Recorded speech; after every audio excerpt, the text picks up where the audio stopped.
Episode 146. So Smitty asks Martin, is he out of his mind talking about turning himself in? And Smitty lets him know, I hope you're not doing this for me because this is not what I want. And he also lets him know that this will not only affect him, it will affect the whole Get Along gang, from Vernon to Bill to Psycho Malone to the Chief. Too many people. Oh, also Ted. So too many people would be involved, and he says that he really don't want to mess around with Joey Armstrong and do something like that, because then that's a whole new can of worms that will be open. So he lets them know that this is not going to work, and then he holds up a photo of their family, letting him know that you will lose everything. Next, the video recording from the casino that fatal night that Joey brought in doesn't show anything, and that's a shocker. Of course it's not. Joey's not going to incriminate himself or Detective Psycho Malone, because it'll turn right back around on him. So he was just in there acting like he's being helpful when in reality he's not. So then Jacob notices that the video is missing something, and Jacob suggests talking to the bartender again.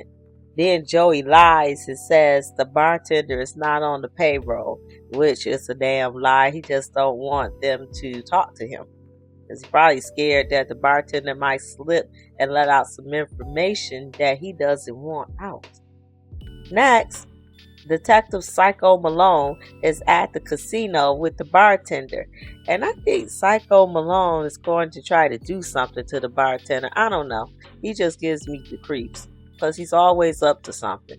So the bartender reads his phone, and it's a text from Joey telling him to come to the police station, and that probably saved the bartender, because he was summoned to come to the police station, so Psycho Malone couldn't do nothing to him. Next, Smitty calls out all the people who will go down with Martin, and I already said that maybe Martin's just doing this to appease me.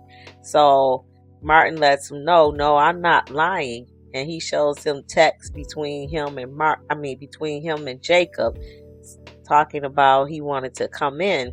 So he lets him know that no, he wasn't just lying, he was going to tell the truth.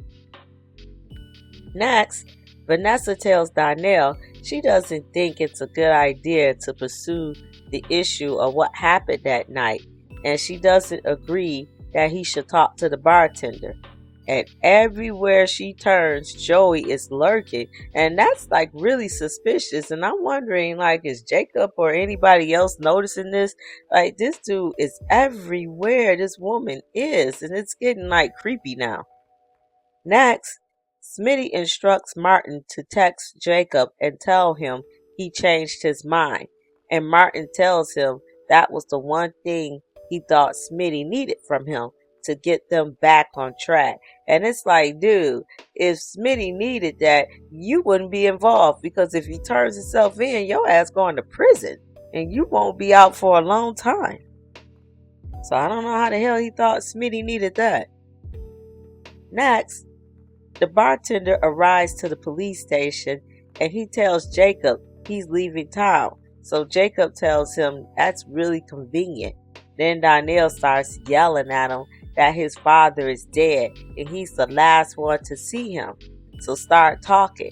Meanwhile, Detective Psycho Malone is lurking in the background, making sure that nothing comes out that they don't want out, him and Joey.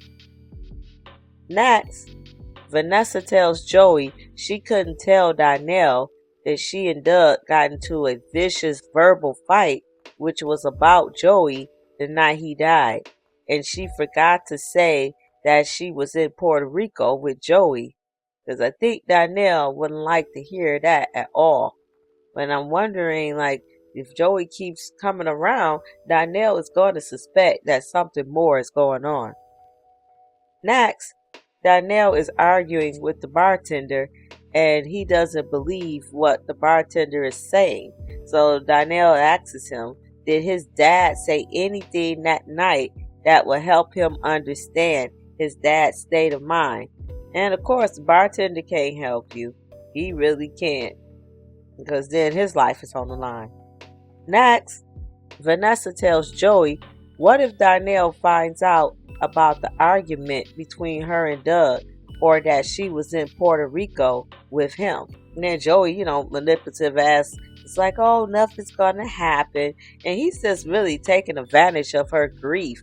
He knows that she's vulnerable, and I mean that he's all in like flies to crap. It's ridiculous. And it's like she doesn't even realize that she's being controlled big time. This dude is like everywhere telling you what to do, even with your own child. That's ridiculous.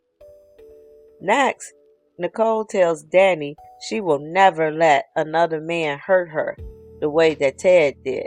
And she says that she's in survival mode. And I mean, I understand. Most women have been through heartbreak, so we get it. We get that, it's probably going to take her a while, especially since she's been with Ted for a long time. But you never can say never, because you don't know what the future holds. You really don't. Next, Jacob and Donnell catch Vanessa cozying up with Joey at Uptown, and the look on Donnell and Jacob's face is priceless. And that's why I said that Joey being around all the time is very suspicious. And now it's really gonna pique Jacob's spidey senses, because he's looking like something more is going on. And that ends the episode.